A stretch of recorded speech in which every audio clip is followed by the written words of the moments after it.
Hello friend, मैं doctor Jitendra Mohan भट्टा, जौनपुर। आज हम लोग ब्रायनिया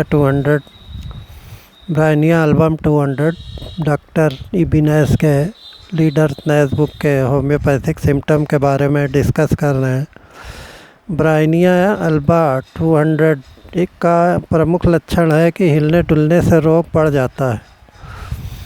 श्लेष्मिक झिल्लियों के साथ होंठ, मुंह और आमाशय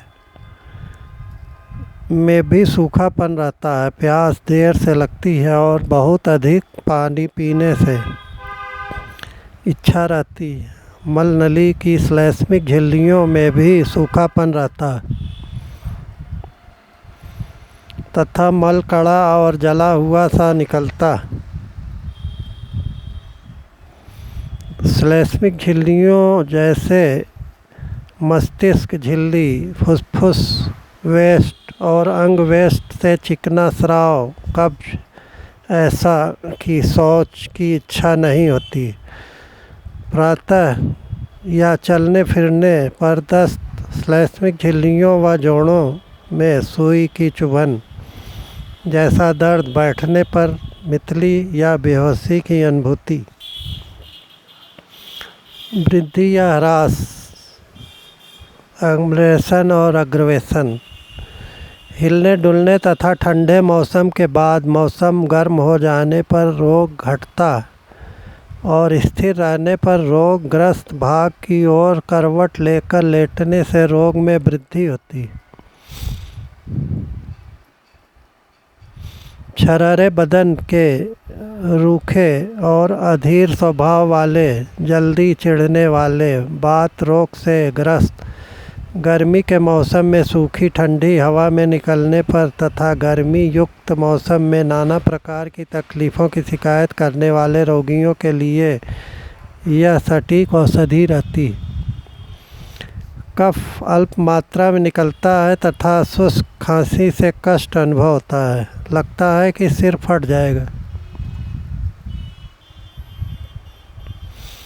टाइफाइड ज्वर होने पर रात्रि में दिन भर के कार्यों के बारे में प्रलाप करता रहता है। झुकने कपड़ों पर प्रेस करते समय, गर्म मौसम में खांसी आने और हलचल करने पर दर्द, सिर दर्द में वृद्धि होती। सिर में चक्करों के साथ मितली व बेहोशी सी अनुभव होना। आमाशय की थैली पर ऐसा दबाव जैसे किसी ने पत्थर मार दिया हो तथा डकार लेने पर राहत की अनुभूति। विकृत मासिक धर्म, मासिक स्राव के साथ साथ नाक से भी रक्त बहना। स्तन भारी होने के अलावा कड़े हो जाते हैं। हाथ लगाने पर गर्म व देखने में पीले लगते। रोगिणी को उनमें दर्द अनुभव होता।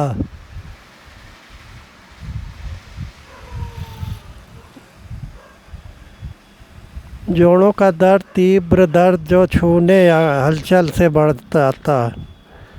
पीले रंग की सूजन, लक्षण वर्णन।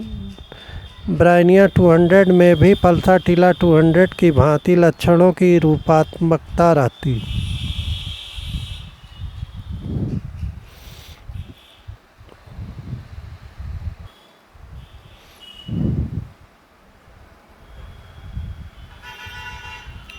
अगर हिलने डुलने पर रोगी की तकलीफ़ें बढ़ जाएं तो यह समझ लेना चाहिए कि उस व्यक्ति को ब्रायनिया 200 की ज़रूरत है। हेरिंग के मतानुसार निश्चित लक्षण है। जोड़ों में लाली व सूजन, इतना अधिक कड़ापन कि हिलने डुलने मात्र से पीड़ा ऐसी कि सुई गड़ा दी गई।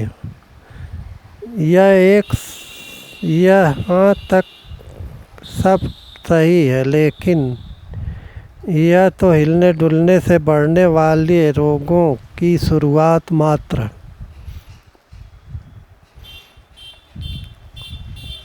एग्लूमेरेशन गाइडिंग सिम्टम नामक पुस्तक के मोशन शीर्षक अध्याय में देखने पर आपको ऐसे लक्षणों की सूची नज़र आ जाएगी जो हिलने डुलने पर बढ़ जाते हैं। इस सूची में भी सारे लक्षण नहीं दिए गए। अब हमें लक्षण वर्णन और लक्षण अपशमन के महत्व और उपयोगिता को समझने का प्रयास करना चाहिए।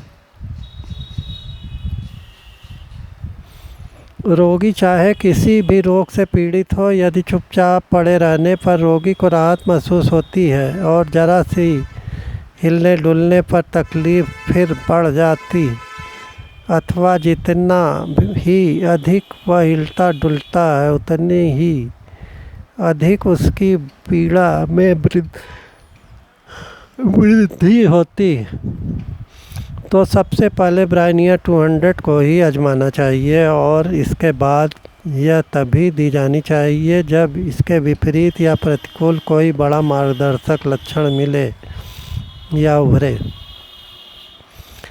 इस बात का कोई महत्व नहीं मिलना चाहिए कि शरीर के किस अंग पर या तंतु पर रोग का हमला हुआ। सभी मामलों में एक ही मार्गदर्शक नियम काम में आता है। ब्रायनिया 200 का दूसरा और बहुत ही महत्वपूर्ण लक्षण है दबाने से घटना। रोगी की सेवा करने वाले व्यक्ति प्रायः यह देखकर चकित हो उठते हैं कि रोगी उसी करवट लेटना या सोना चाहता है जिस ओर उसे दर्द अनुभव होता। विपरीत बेलाडोना 200, पॉलीकार्प 200। जिन लोगों ने रोगी की सेवा करते हुए इन दोनों लक्षणों के आधार पर ब्रायनिया 200 का प्रयोग और उससे होने वाले लाभ को अपनी आँखों से देखा, वे यह जानते हैं कि उक्त दोनों लक्षण कितने अधिक महत्वपूर्ण और कीमती होते हैं।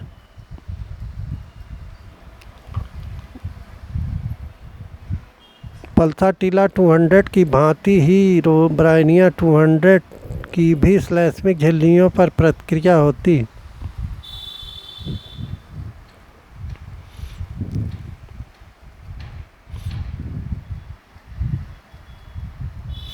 पल्साटिला की भांति ही ब्रायनिया 200 की श्लैष्मिक झिल्लियों पर प्रतिक्रिया होती है, पर दोनों में अंतर भी रहता है। ब्रायनिया 200 में सूखापन अधिक रहता है तथा रक्तस्राव भी नाम मात्र को होता है। यह खुश्की ओठों से प्रारंभ होकर सभी श्लैष्मिक झिल्लियों को प्रभावित करती हुई मलान तक जाती है और मल भी उससे प्रभावित हुए बिना नहीं रहता। पाचन संस्थान के सूखेपन का भान भारी प्यास से होता है। रोगी अत्यधिक पानी पीता है। धन्यवाद दोस्तों, नमस्कार।